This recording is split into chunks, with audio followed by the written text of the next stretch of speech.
Thank you everybody for coming. Thank you for our authors for your time. I have a little bit of housekeeping before we get started. We have the books for purchase up here, Cold Canning with a couple other titles. We'll have some discussion with time for Q&A at the end. And at the end, after the Q&A, we'll do some signing. Just so you know, we've got some upcoming events at Oblong in both stores, Millerton and Rhinebeck. We're going to have our Waldo, Where's Waldo party at 4 p.m. Thursday. I know a lot of people locally have been very excited about the Where's Waldo. So that's Thursday, both stores. Wednesday, August 6th at 6 p.m. here, we're going to have Lucy Knisley with Sugar Shack. And then Saturday, August 9th, don't forget, we're doing a block party in Millerton celebrating the 50th anniversary of opening the store. So welcome, Bruce Weinstein and Mark Scarborough with Cold Canning. This is their 37th book. They're the authors of the best-selling Instant Pot Bible series of cookbooks.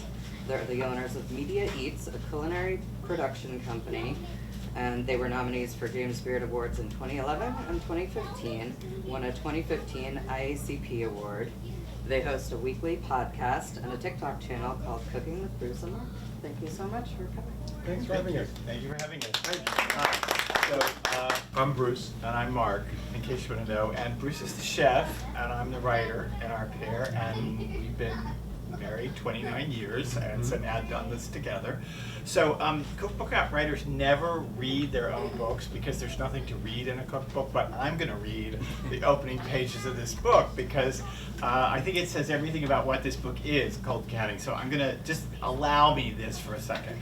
So this is just from the introduction of Cold Canning. Cold Canning is the modern way to save the best of the seasons without the work, cost, risks, heat, steam, or hairnets of traditional preserving techniques. Skip the hot water bath, pressure cook, canner. From now on, use your refrigerator or your freezer to store and sometimes craft small batches of your own. And here's where it gets crazy. Jams, condiments, spreads, oils, sauces. Leave 2 or 3 jars safe in the chill for weeks, months, or even up to a year. Nix your worries about rehashing the 12 labors of Hercules in your kitchen, and brush away any niggles about pests or pathogens in shelf-stable condiments. Instead, revel in jams, jellies, chutneys, pickles, relishes, kimchis, ketchups, and liqueurs without any hot water processing and without any chemical additives. And I think that's one of the things we could talk about. But when we started writing this book, we of course, when our publisher pitched this book to us, and when the publisher pitched this book to us, we thought of jams and preserves and jellies, but then we kind of thought, well, heck, we could put anything in a jar and call it Cold Canning. It doesn't just have to be what you expect. So let me just say that in the book, there is a deadly recipe for triple sec, for a homemade triple sec. Deadly in a good way. In a good way. Margaritas will never know what hit them. There's a great, I'm making Chambord right now at home with raspberries and vodka and sugar. So we decided if you can put it in a jar, it's yours, which means there are tons, we'll talk about this, of chili crisps, of salsa matchas, of chili paste, of barbecue sauces, all this stuff. So here's why we love Cold Canning, just according to the introduction. It's easier. There's no need for unwieldy, specialized, sterilized equipment. You don't ever have to sterilize a jar to do cold canning because you're putting it in a 40-degree Fahrenheit refrigerator. Nothing's going to grow there. Nothing can grow. You're below pathogen level at 40 degrees Fahrenheit. So you have to clean your jars, but you don't have to boil them or bake them or do any processing to the jars. It's smaller, so all of these recipes are designed to make 2 to 3 jars of something. So you don't have to survive the apocalypse. This is just canning for what is fresh at the moment. It preserves fresher flavors. We were talking about this earlier, but some people when they can, the way Bruce sometimes cans for the apocalypse, there's a double, talk about that, there's a double cook method. So when you process jars to make them shelf stable, you have to put them either in a hot water bath or a steamer so that they process for 10 minutes to sterilize, to make sure the suction is there, to make sure that they're airtight. Well, that's a second cook, right? Because you're cooking your jam or chutney or whatever it is first. You're putting it in the jar, and now it's going for a second cook. When you're doing it in cold canning, it's perfectly safe. It'll stay in your fridge or freezer, and it doesn't have that second cook. So it tastes fresher. So preserves fresher flavors. Raspberries taste more like raspberries in this book. And also, we made a decision early on when we wrote this book for Cold Canning that we were only going to use low sugar pectin. So everything is way down on the sugar load compared to usual jams and preserves. But that, again, has nothing to do with half sours, full sours, dill pickle relish, corn relish. If you're from my part of the world in the South, chow chow, English piccalilli, all that's in the book at a 2-jar minimum, or a 3, maybe Maximum. a 3 maximum, or a 3-jar. It saves money because you don't need to break the bank buying a bushel of fruit. Instead, you can pick up a couple containers of berries or vegetables at a fruit stand, and that's it. It saves time. Because honestly, we're not waiting 30 minutes for a vat of water to come to a boil on the stove. You're also not trying to cook a giant pot of strawberry jam, which can take a while. Right. It's very quick for a small amount to come to temperature. And I think that one of the things that we discovered in doing this is there are also all kinds of recipes in the book for small batches of kimchis and sauerkrauts, which you don't process. But there's also other quick pickling methods to make pickles. And what we discovered, Amazing. like those, is we can keep more of the good gut microbiome in the vegetables because we're not heating them. So of course you would never heat kimchi, but in things like these pickles, and we're not sealing them, we actually keep more of the nutritive value inside of the vegetables. And we worked with USDA and with the University of North Carolina is the big kahuna in the canning world. Worked with the University of North Carolina and the USDA to kind of figure all this out for the book as we started writing it. And you know, this eliminates the backache of traditional canning. You don't need to lift a huge pot or haul yourself to the hardware store to buy a truckload of jars, thank God. And it's also just more fun. And so we want to show you how to make conserves. I love, do you know about conserves? They take a fruit like blackberry, there's a blackberry conserve recipe in the book, and conserves are low sugar preserves but with aromatics and nuts. So you take blackberries with ginger and cardamom and walnuts and make a preserve out of it. Really nice. This is purple carrot marmalade. This is made from lemons and purple carrots. This makes 2 jars of purple carrot marmalade. This stuff on camembert or on brie is the bomb. It's fabulous. And I like that it makes 2 jars because you can make a jar for yourself and then a jar so you're going to a dinner party this week. So you can take a jar to somebody else and give it to them. Again, this is not shelf-stable canning. We have English pickles. We have syrup-soaked fruits.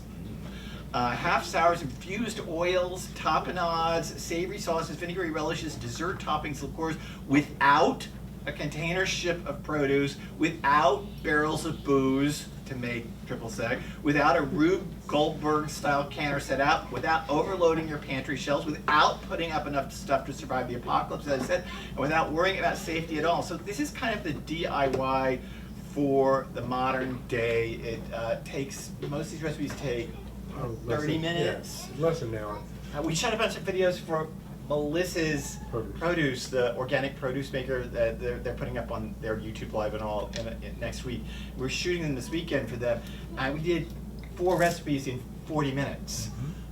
So it didn't take us forever to make what we were making, because we're making a jar of spiced plums, we're making this carrot marmalade, we made these pickles for them. So again, it's just an easier process. So when our publisher asked, you know, we was about 1.5 years ago, we were actually 2 years ago. 2 years ago. We were having lunch talking about what our next book was going to be after I had done all these Instant Pot books and all these air fryer books.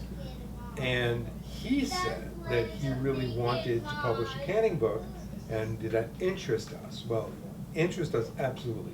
I've been putting up jams, jellies, chutneys, and things for most of my adult life. I lived in Manhattan. I had a tiny kitchen. It was 4 feet wide, but 23 feet long. You couldn't stand in front of the stove and open the oven at the same time. As I've always said, if Sylvia Plath had that apartment, she'd be alive today. So there you go.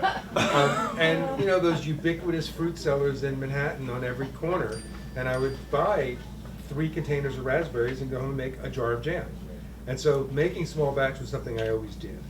And we had to go away and try and figure out how to Well, take. can I just say something about that? So, I mean, this it's not really about the cookbook, but maybe this would interest you about publishing in the business. So 2 years ago, this book was published by Little Brown.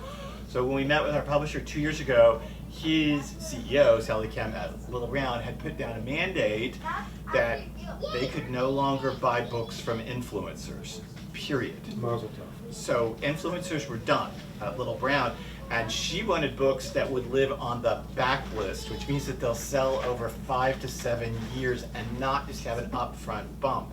So they were looking for encyclopedic material that would sit on bookstore shelves for several years and just slowly sell their way into something instead of, you know, the big influencer Yeah. bump of 40,000 copies up front. Yep, and reference style books. And so Mark and I had to go away and talk about how can we compete with all the other canning books out there, with the Ball canning book, with all of these massive, you know, things that have been there forever, and create something that is new, that's a little different, and to approach canning, putting up jams, jellies, chutneys, in a way that was interesting and approachable.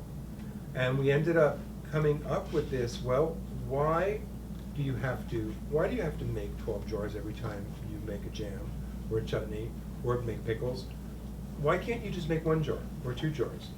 And why do you have to have this second process of a water bath where you sterilize them? And some people don't, and that's fine. I mean, the USDA says for safety, you should do that, but that cooks it a second time, it gives it more of a cooked taste. So we ended up coming up with this whole idea of, well, wait a second, people have been making, you know, freezer jam, refrigerator jam for years, and refrigerator pickles are not necessarily a new thing.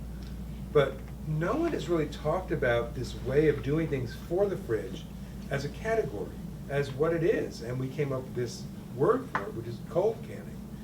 And the publisher thought that was a great idea.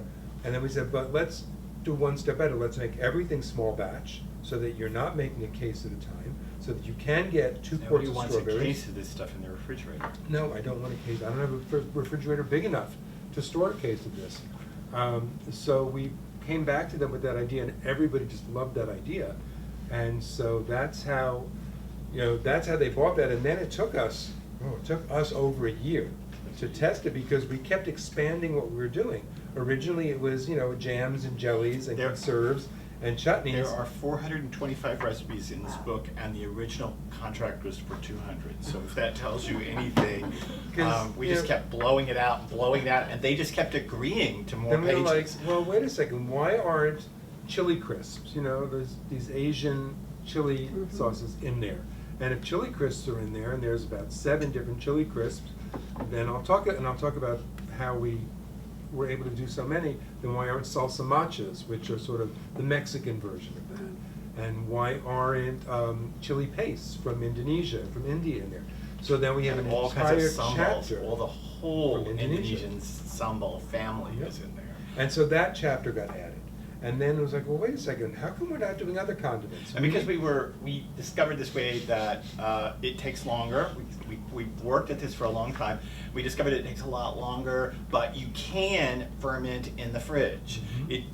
It won't ferment like if you make kimchi. It won't ferment in the standard amount of time. It takes about a week longer. Yep. But you can get it to ferment in the fridge. And so we were coming up with, for example, I just turned to the recipe for shatha, which is this Israeli chili sauce, and it's made from fermented chilies. When you can get it to work in the fridge, it just takes 5 to 6 days longer for that ferment to set in, for the fermentation to set in. When you in the slice fridge. vegetables and salt them, they will ferment, They will. even if it's cold. I mean, everyone says, no, it has to be room temperature. It doesn't. You could do that in the fridge. I make kimchi almost monthly. And yeah, if I leave it on the counter, it'll ferment in 3 days. But I'm not always feeling so comfortable with that safety. You know, there's fish sauce in it, there's dried shrimp in it, so I'm a little more comfortable fermenting it in the grandmothers fridge. disagree. They can disagree with me all they want, but you know, I'm the one paying my liability insurance and our health insurance. And so I ferment it in the fridge, and inside of a week, It's bubbling, it sours up, and Yeah, it's I opened the fantastic. kimchi thing today for lunch, and it was nicely bubbly and Mhm. fizzy, and it's clearly lacto-fermenting All in that there. happened in the fridge. So that's happening in the fridge. So again, the idea of the book kept blowing out. So in the end, it took us about 13 months to write the book, finally, at the end. And then it took about a year to get to publication. So I turned the book in right about now, last year, and then it went into editorial, and it went through all of its editorial phases. And you can imagine that copy editors and managing editors and all, when they see, I believe in a Word document, this thing came out as 881 pages. And you can imagine that when the 881 page manuscript drops on their desk, they all kind of flip out, of course. So it took a while to get it through publication, and we can talk about the photos in a minute. And then anymore, in a book like this, of course, they're going to print it in China, which means they have to print it in January to get it in stores in July. So they have to press print in January. And you know, occasionally, Yeah. when those container ships come across the ocean, they fall off, right? You know that things fall off container ships all the time. Yes. I mean, there are so many things at the bottom of the ocean that people paid for. There is an entire container of a Melissa Clark book that sits at the bottom of the ocean somewhere. Yeah, So, poor thing. She had um, her book, it was like 2 months before her pub date. So before we and talk the about container the- went to the bottom of the ocean. Before we talk about that, let's just talk about what's in front of us. So this is a small refrigerator jar of peach jam that got made a couple weeks ago from the peach truck. We got our box from the peach truck. This small jar got made. You guys know about the peach truck? No. It's a home delivery of peaches from Georgia, and it's pretty good. Fabulous. Ooh, It's nice. fabulous. Oh my Yeah. God, they come all beautifully wrapped and all perfectly ripe, and it's a fabulous house gift. Oh, yeah. And it's also fabulous just to get your box from the peach truck. This is kiwi jam. You If can you've see never had kiwi jam, We've you been need to into make the it. kiwi jam. It's been around for a while. This is fennel relish. And why did I So- make that fennel relish? For a dinner party. I don't remember. We had a dinner party last weekend, and one of the courses was grilled sea bass on top of a tomato gelée, Right. which was sitting on top of some creme fraiche, and then I topped the sea bass off with some fennel relish. So this is shredded fennel that's been relishized with a little bit of vinegar and lots of Sugar. spices and sugar. This, I think, is this year's strawberry. You said that was the carrot. Oh, right, this is carrot marmalade, that's right. Garlicky cauliflower pickles. Looks like the second jar of carrot marmalade. No, I think that's that. Oh, yeah, maybe it is. Yeah. Maybe about the second jar of it. Yeah. This is a chutney made from homegrown black currants or cassis. Mark grows me currants every year. I make homemade creme de cassis. The recipe's in the book. It is unlike anything you've ever had. Wow. And I decided to try and make a chutney out of it. And this is one of the many chili crisps. So what I love about making chili crisps, you get the technique down, which is to combine your spices in your heat-proof bowl, and then heat your oil up, mix it and stir it in, and then you can finish it off with a few other seasonings. Sometimes crispy fried shallots and garlic, which I'll fry in the oil first, and then they get dumped in with it. We have one chili crisp in the book that I crush up and grind up in a spice grinder, the nori sheets, the dried seaweed that gets wrapped around sushi, along with wasabi peas for heat and crunch and texture. So it's this really weird umami, Ocean fishy, flavor. wasabi chili crisp. It's not, there's nothing authentic about that chili crisp, No. but it's just spectacular. And this one is great because this one, it looks like this looks like it should have an Asian flavor, totally, and it doesn't. This is Aleppo pepper from Syria, and cinnamon and sumac, also from the Middle East.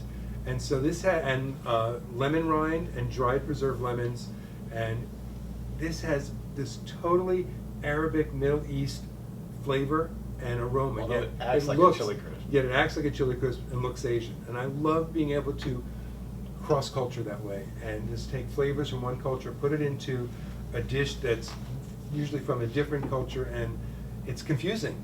I mean, it's one of those things where like you look at the word orange, but it's written in blue paint. You're like, wait, what color is that? And it's like one of those psychological tests. This shouldn't taste like it does, but it does. So, just to say a little more about the book is really heavily photographed, and we do all the photographs ourselves. We do not shoot them. We have a photographer who has shot This is the 13th book of ours he shot. I found him when he was a 20-year-old kid on Instagram, and I loved what he was doing in photography. And so I stalked him for about a year, and then we hired him to shoot a book at Random House for us, and it was the first book he ever shot.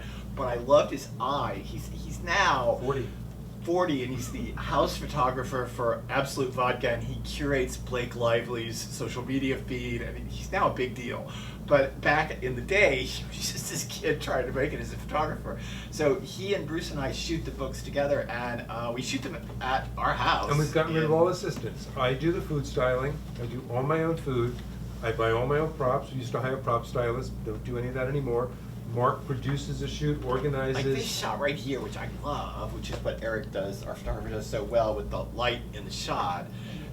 Those blue shelves, that's the shoe rack in my front hall turned upside down. And the jars are sitting on the upside down shoe rack from our front hall. And it's all artificial light. He uses no natural light.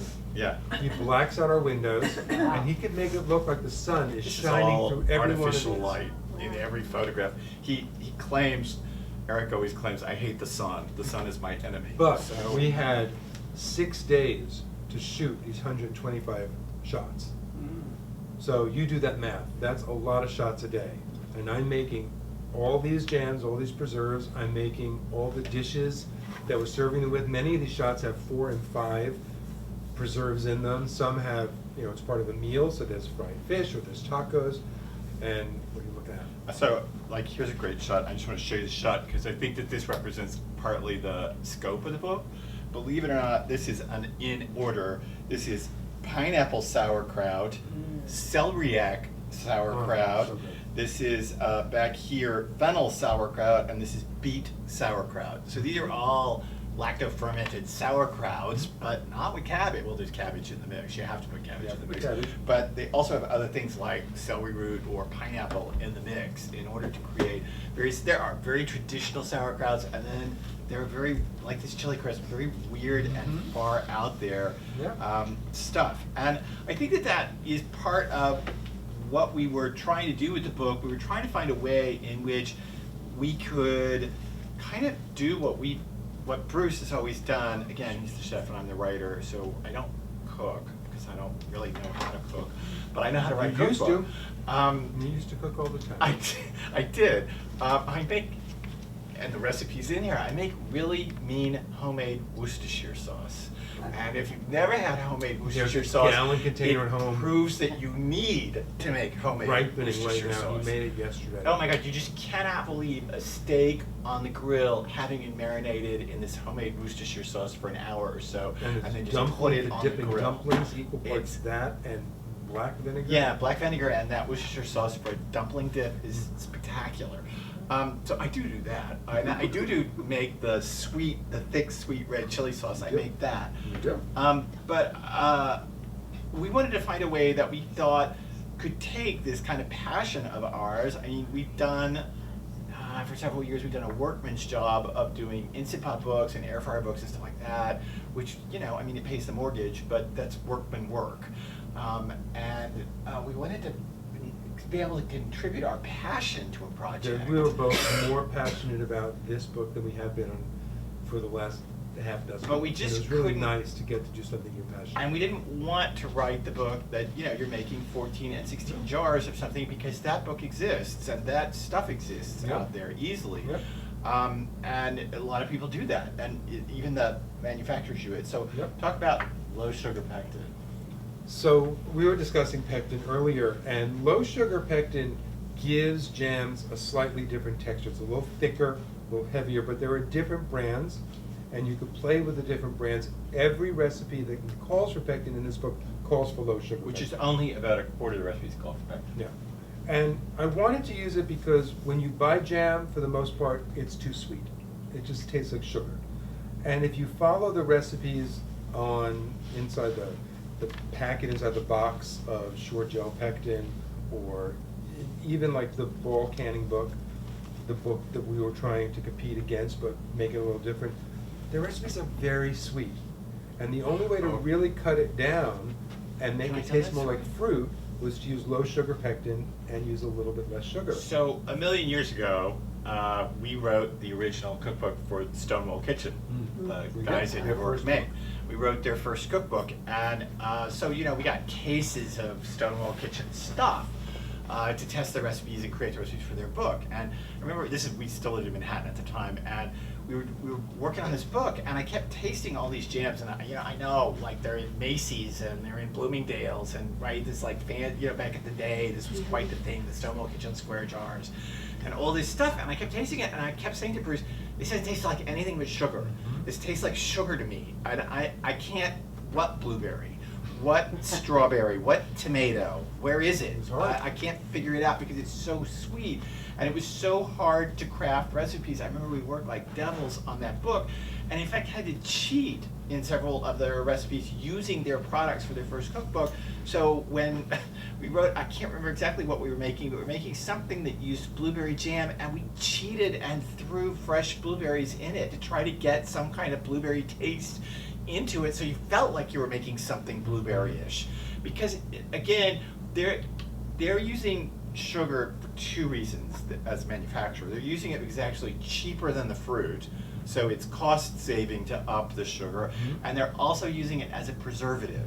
Sugar makes things shelf stable, so on the long haul. So they're using it as a preservative, and everything starts to taste very sweet. It's just ungodly sweet. So that's why we chose to do everything with low sugar pectin, and I actually found that the brand I liked the best was Ball, their low sugar pectin. It's also the one that's most commonly available. And if you can't find it in your supermarket, which I've never been able to, hardware stores always have it. And like every hardware store I go into to buy jars, there's pectin and there's the low sugar pectin, and it's always there. It's not in the little boxes. It's not designed for it's in a bulk jar, so you can measure it out, weigh it out, and that's the way we do that. Yeah, and that was another thing that happened with this book that was a bit, I don't want to say it's a fight, but Who's fighting? me, because I'm the writer, so I fight with the editor. And I don't want to say it was a fight. It wasn't a fight, but I was just very insistent that we were going to go by weight. And not only were we going to go by weight, we were going to go by grams. And we were not going to go by ounces. We were going to go by grams. So the final decision in the book is that I could call for grams so long as I also had on the side 1 tablespoon. So I had to figure out how much pectin is he actually using by gram. And I had to buy And different then- brands to check, and for the most part, within 0.1 gram, they were equivalent. But, So there wasn't. but some of the things were weird, just to say, and this doesn't really have anything to do with cold canning, but I got obsessed with, of course, weights, as you can hear, and I wanted to know about kosher salt. So we bought a ton of kosher salt, and a tablespoon of one brand versus another went everywhere from 6 grams to 15 grams. In a tablespoon of kosher salt. So it all had to do with the grind and how many of those crystals got in there, how dense the crystals are, how much residual moisture is in the crystals. And when you're talking about All that stuff. fermenting and doing pickles and doing sauerkraut and doing kimchi, the volume of salt to fruit is paramount. So you have to weigh. So You just have to weigh. I'm just very proud of the fact, this is brown sugar pear preserves.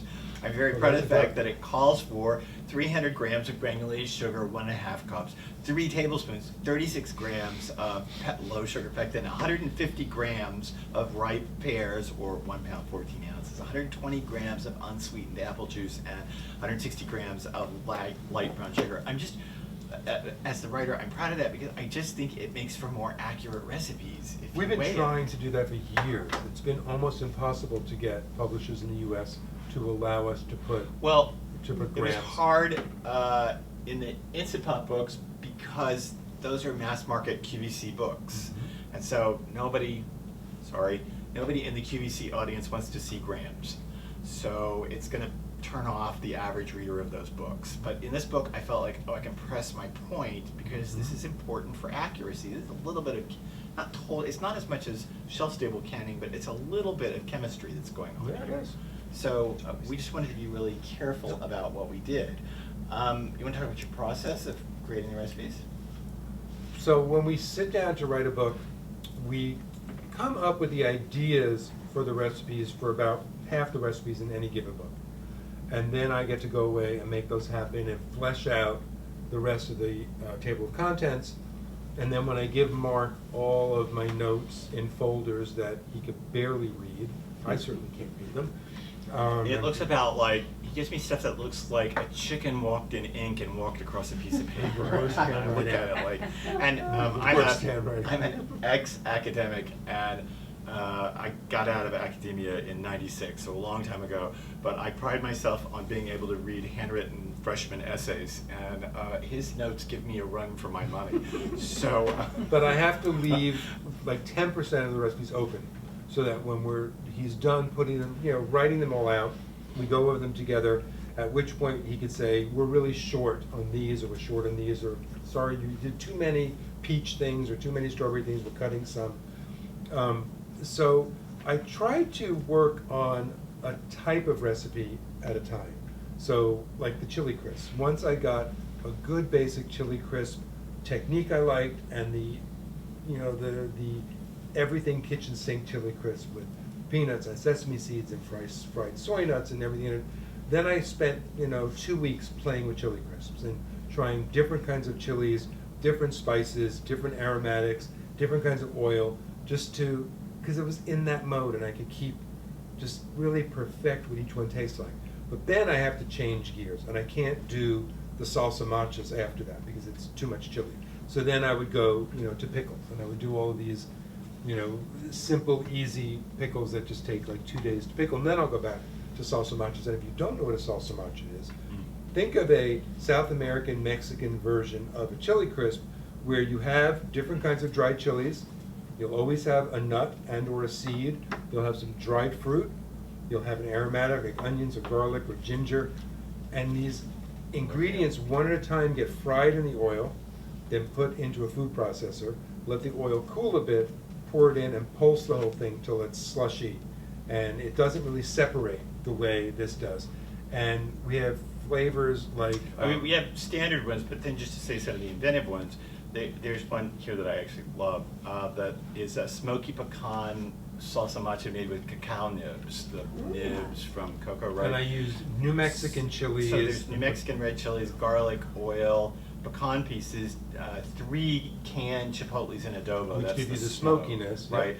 4 figs, and then several tablespoons of cacao nibs. Instead of nuts, I used those nibs to give you the crunch and the bite.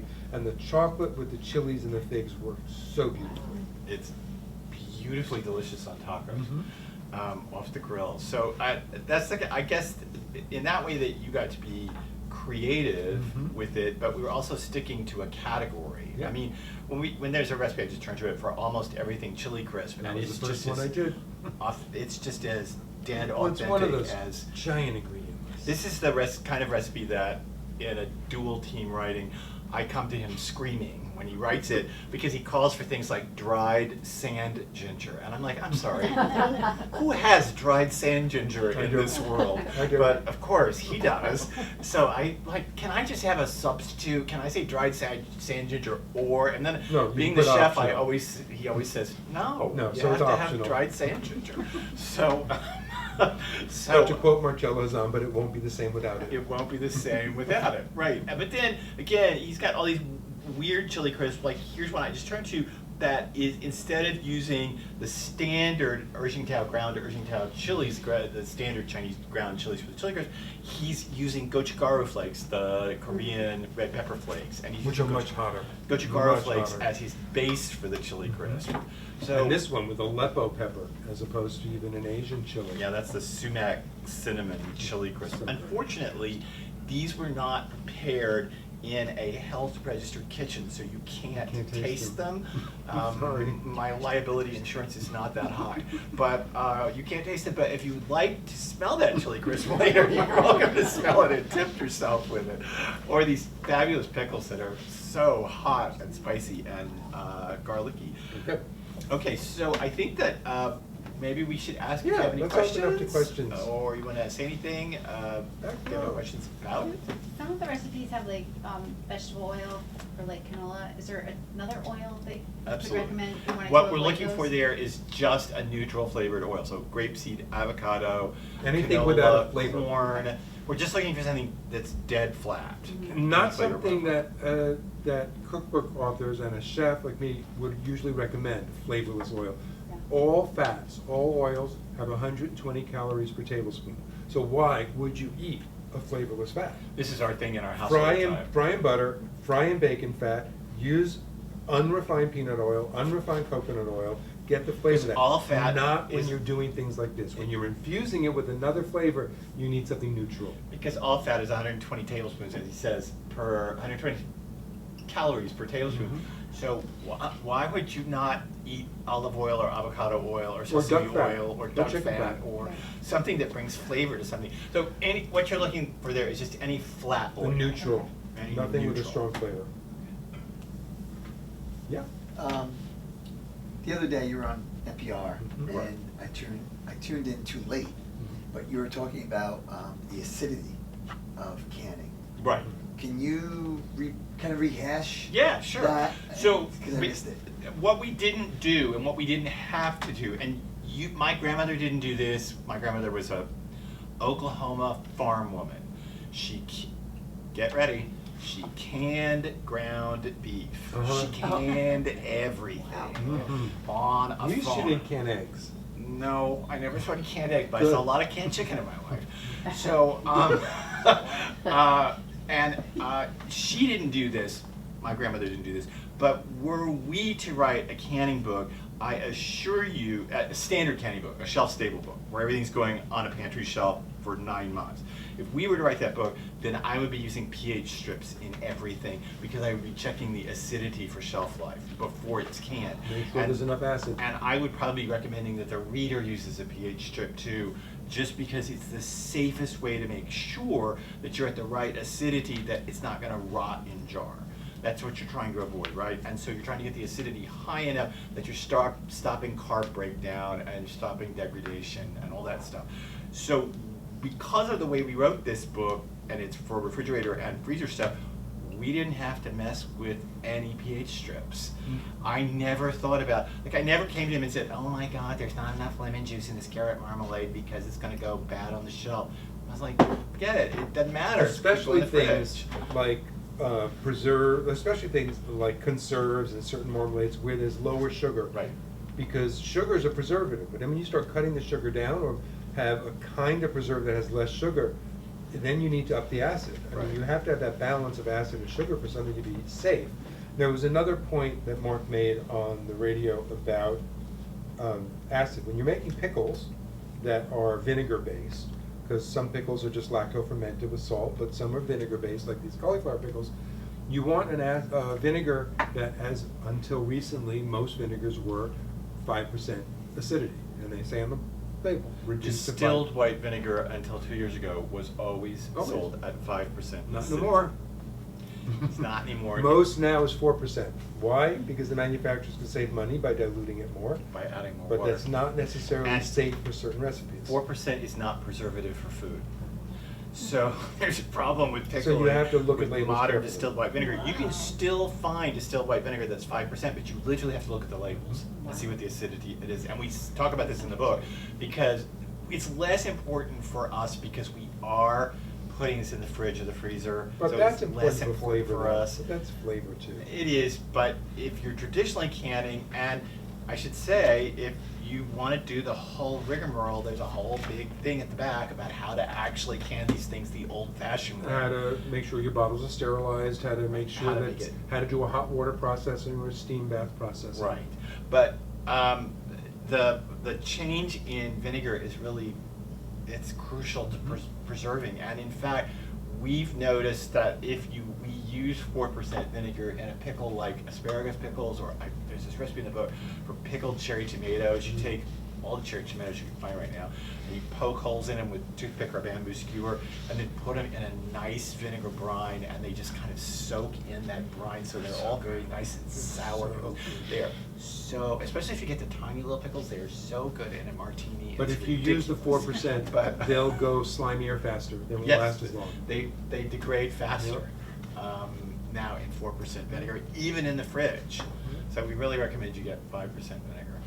Did that answer your question about pH? And that's what you missed. And about how that works? How long does the food normally last on average? Okay, that's a huge I'll question. let you deal with that. Okay, so if we go by the USDA, almost everything on this table lasts between 3 and 6 weeks, and because of publisher liability, we are forced to say that in the book. So we're forced to say these will last 3 weeks, this will last 4 weeks, I happen to know this.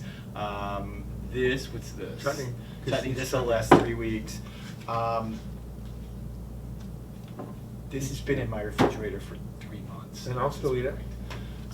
So I'm, God, it smells like heaven. I'm sure it's fine. Smells like peaches. But the USDA says 3 to 6 weeks at tops. Also indefinitely in a freezer, but there's a caveat with that for these. So you can put this in freezer and freeze it, and it'll still hold it set. You can thaw it out later next year and use it. But there's a caveat to that, and that is most of us have self-defrosting freezers, which means that your freezer every so many hours comes up to the freezing point, 32 degrees, and then drops again in order to get rid of the frost in your freezer. And that constant and incessant fluctuation of temperature can in fact mess with the set of jams and jellies. Not a lot that we've noticed, but we also have a chest freezer in the house. It's not self-defrosting. it's That got this much self-defrosting frost on the freezer sides. issue is also why it's not safe to keep meat in standard home freezers for more than 6 months. If you have a chest freezer or a deep freeze, a year, 2 years even, if it goes, minus 20. But a standard home freezer that goes to 0, but every night rises a bit so that you don't have frost and you don't have to, clean the freezer out, it's not safe, according to the USDA, to keep meat more than 6 months in there. Yeah, and so although the USDA says indefinitely in the freezer, they put the caveat for self-defrosting freezers, so I feel obliged to say that. That said, we certainly kept things in the refrigerator freezer for a long time. Pickles can't go in the freezer, And right? This will degrade. This isn't even gonna last 3 weeks. This isn't gonna last the weekend. I'm gonna eat them. No, that is the good thing about making the small batches, Yeah, I mean, we're because gonna usually you have burgers for all of dinner these tomorrow, I'd jars have of stuff, and sure. you're like even giving it away, and you've still got more jars. Yep. Yes, and I mean, in the old way that we used to, Bruce used to can, when we would make, he would make 36 jars of strawberry jam. I did that when we first moved to the And, country from we New York. would go to people's house for a dinner party, and you could see that look on their face like, oh God, they're bringing another jar I of jam. haven't opened the Like, last oh, 6 you God. brought. Like, why are they bringing that to me? I don't want that. Well, I want to say I'm bringing it to you because I don't want it either, so it needs to get out of my house. So the point is, again, that you can make a tiny little batch. We always you make these bread and butter pickles. Every 3 to 4 weeks, you make another batch of bread and butter pickles. Who could live in a house without bread and butter pickles? And also, bread and butter pickles in the store are so darn sweet. And they're not crunchy. They've been processed, so you open those jars and they're soft. I want pickles to crunch. Right. And we have a lot of recipes in the book, I should say, that are for no sugar. So for sugar, they use a sugar-free substitute. So Splenda. Splenda, if you want to try that. And we also have many of the jams and jellies have a separate category of them, like blueberry and strawberry and peach, etc., where we don't use pectin at all, and we cut the sugar way down, and you can thicken it with chia seeds. So you can make it and then make it on the stovetop, add chia seeds to it, and they will thicken it just like jam. So it's a high fiber It's jam. also a high fiber jam now. And that's in the book? Mhm. Yeah. Yeah. So you can cut the sugar down, use chia seeds as a set. It's a simple set. Yep. We just did this the other day for something we were Do doing TV. online. Yeah, We do a TV. monthly TV So thing. I always I do love the can. I'm like the big, like 40 Of inches course. because Of course, yeah. We're here, it's like you go out picking for an hour and you end up with a bushel or whatever and you have to take Of it or course. whatever. But anyway, so, I've always shied away from the sugar, you know, the low sugar because Mhm. of the sugar substitute. So Yep. I'm like, this is fresh fruit, I want all that in there. If you don't use enough sugar in your jams, you end up with it doesn't gel properly. That's right. So, I'm not really understanding this low sugar Because, well, low sugar pectin is formulated to work with less sugar and still give you a set. Oh, so There- it's not sugar in your pectin? No, no, No, no, no, no. Okay, I was No. like- So there's- It's a So one year my pec- sister and I it's made pec- pectin, It's and that pec, was oh, the- wow, okay, no. So there's the It's- standard pectin, that's the dissolvable polysaccharide, the soluble polysaccharide pectin. And then there is a low sugar, and this is what he's talking about, is the low sugar brand that's made. And then there is a no sugar pectin Well, that's like on the Pomona's, market. that stuff will And set. I hate with that just stuff water. because it turns everything into Jell-O. It's like agar. It I sets mean, it it makes everything that hard. really, really hard. So, but the low and no sugar required pectin is formulated to give you a slightly softer set, with less sugar, Yeah, and like you get more what I was flavor. saying, I said Well, this there's no stuff- pectin in that, that's the No, it's carrot not, nut. but that's the set we're looking for, is it ran, I shook it once and it started to run, but it's holding its shape. The technical term in the industry is a French set, and I like a French Butter. set Me too. on jams, too. because I don't like that hard, toothy Jell-O thing. Yeah. Maybe I grew up in the South with too much Jell-O, but I don't want to have any Jell-O in I my life. love Jell-O, I just don't want it on my toast in the morning. I don't either. How dangerous is it to reuse like pickle brine? Depends Ah. what you're using it for. When I'm done with these cauliflower, I will keep this and marinate chicken breasts and pork chops in them for a couple of hours before I throw them on the grill, but then it's gone, then it's done. But not like another Batch of pickles, celery or I wouldn't do something? that. No, and we were just on another thing making pickled spiced plums. So you take fresh plums, like the tomatoes, you poke them a million times without the hulls. You make a sugar aromatic ginger cinnamon syrup. With red and wine then- vinegar. And then you steep the plums in this for 3 weeks, so they get this really aromatic, sour, sweet thing that goes on with the plums.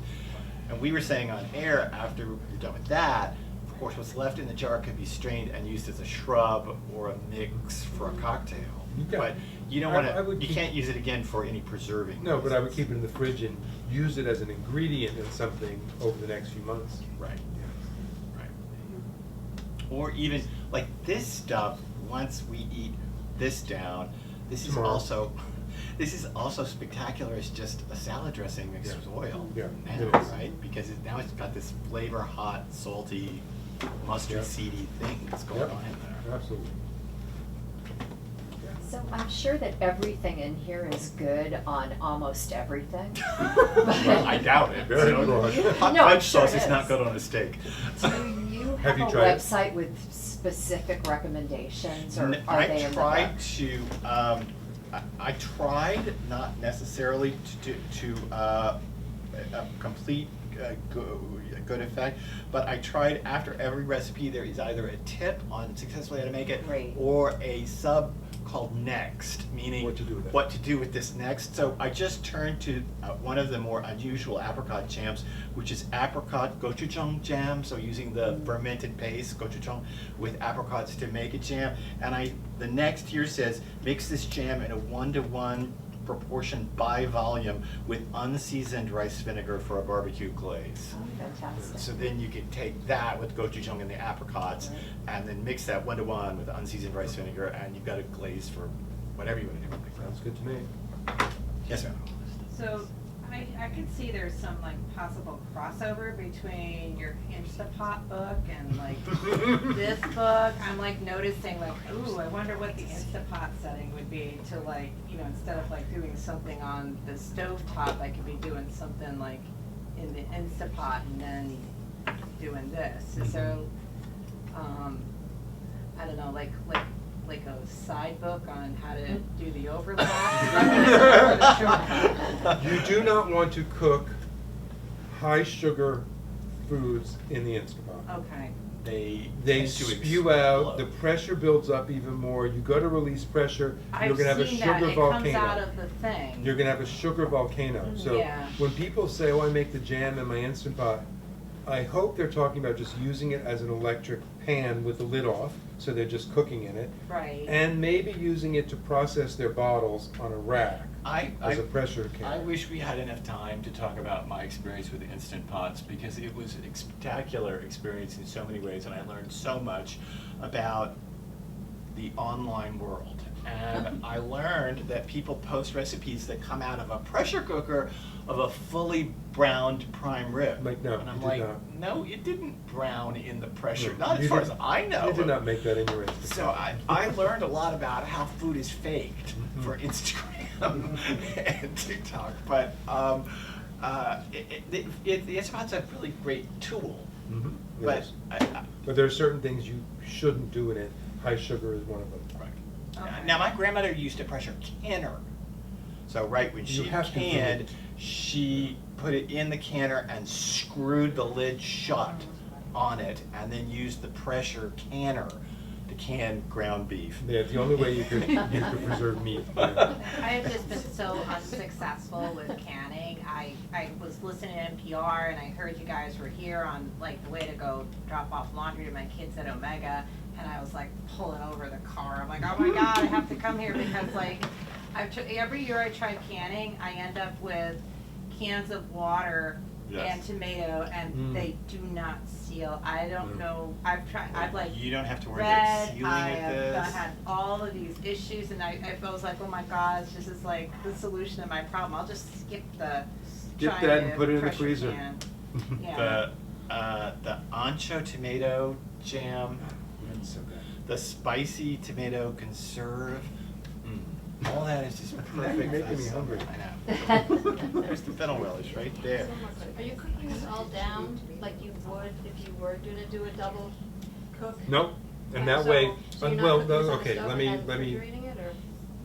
in terms of making a relish or a conserve or a chutney, you have to cook it down to a certain point. I mean, you have to cook it till you can run your spoon over the bottom of the pan and you see the pan before it comes back together, so you know it's cooked enough. It doesn't get its second cook in a canner, and it doesn't, so that along with jams and jellies, no, those are just cooked the first cook, and they're brighter and fresher, and they have a less cooked taste, which is really nice. Right, and that's also part of cutting, right, because in recipes, sugar is a liquid. It functions as a liquid. Correct. And so part of cutting down the sugar is we're actually cutting also down the liquid ultimately in the final product. Because again, sugar melts and acts like a liquid in any recipe. So we're cutting down that, so then we don't have to worry about reduction quite as heavy as if we were, let's say, making a vat of raspberry jam. I haven't done any canning this summer because I did not want it to rain anymore in my kitchen. It's been so hot and so humid. Yeah, So I today's was a like, bad wait, day. this sounds like a solution to that. Today's a bad day for that. Yeah, it is. Any other questions? I think you earlier answered part of my question when you were talking about recipe accuracy. Mm. I recently made refrigerator pickles that came out way too salty. Mm. Yep. So the second part of my question, so I think that's why, it was because it was measured in tablespoons, not Could be, yeah. weight. It could be. And the second part of my question is troubleshooting. So like, what do I do with them? In general, what do I do, like, if something comes out not quite the way I want it, other than like throwing up my hands and walking away and saying, I'm never doing this again? No, well, no, you should say, well, I will do it again, but there's certain things you can't fix. You make a pickle with too much salt, there's nothing you can do about it. That vegetable has now absorbed that salt, and you can't get it out of it. Where'd you get that recipe from? Was it from a The book? ball canning book. I could say that I find their recipes a Did you little use too kosher salt or did you use table salt? I think they called for pickling salt, and I Pickling salt. substituted kosher. And did you There you go. weigh it or just measured it? I measured it. Yeah. When you're using salt in pickles or fermented things, you have to weigh it. And That we is just- only call for kosher salt because table salt has a chemical additive, Caking. the anti-caking agent, and that will Rains cause spores. this brine to cloud over time. Right? That anti-caking agent will drop out of solution and start to cloud the jar, and this jar will stay this clean and clear Until we finish until these we're done. tomorrow. Because of kosher salt, and because of using kosher salt. Yeah, another question? I have a question. Small batch, Mm-hmm. if I pick 25 pounds of blueberries, which I do, and I freeze them, can those recipes be used? Absolutely, with frozen. Frozen fruit? Absolutely. But measure either, weigh the blueberries and freeze them in Yeah. bags and mark how much the weight is, because, you know, all berries will give off liquid when you thaw them, and some more than others. Raspberries will like melt, and you have to use it all. You have to use the liquid in the bag and everything, so that's why you can't, there's no way you can measure volume from a frozen berry. So you have to weigh it. But Also yes, use frozen, Seaways. and we even say, because you're doing small batch, and let's say you want to bring somebody 2 jars of raspberry jam in the winter, you can make them from frozen raspberries, absolutely. So our recipes will tell you when it's appropriate to use fresh or frozen. Yeah, I think that's really important, and we wanted to make it so that the recipes are flexible enough to use fresh or frozen, because not everybody wants to make 2 jars of jam in, maybe you want to make it at Christmas, Yeah, right? Maybe exactly. you don't want to make it in July. Make it when it's colder out. Yes, sir. So you were raving before about Worcestershire sauce? I Homemade was. Worcestershire sauce? And I've never had homemade Worcestershire sauce. That's, you have lived a deprived life. Well, that's why we're here. And thank you for your enlightenment. Sure. So There it is. my wife and I used to, dump Worcestershire and soy sauce and just let the meat marinate in that. Mhm. Yep. But we would use a lot. I'm looking at your recipe and it just says, just put a little bit. You only need a little bit.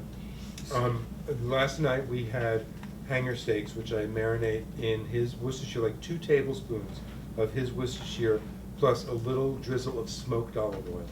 And that is, to me, like the best thing I could ever put on steak. That was before I grilled it. You don't need And- much. So you don't need a lot. So if I were to make hamburgers in a couple of nights, I could just put a little bit on each burger. Or mix it into meat. And I wouldn't even mix it. Just form your patties, brush it on the outside, and then grill it. And you can always drizzle a little more on the cooked burger, but you'll get that charred, caramelized sugar of the Worcestershire on the outside of the burger. And if you make Just this brush it on. Worcestershire sauce, it is the best cheat in the winter for any beef stew you make. At the end of it, you taste the beef stew, you think, It's missing something? what does it need? Pull out the Tablespoon of Worcestershire this. sauce. out. Tablespoon of this will make anything better. It'll make it way better. That recipe alone worth the price of admission. Because I worked, Well, that and the 18 spice chili oil, which I also made a batch of last week, which is unbelievable.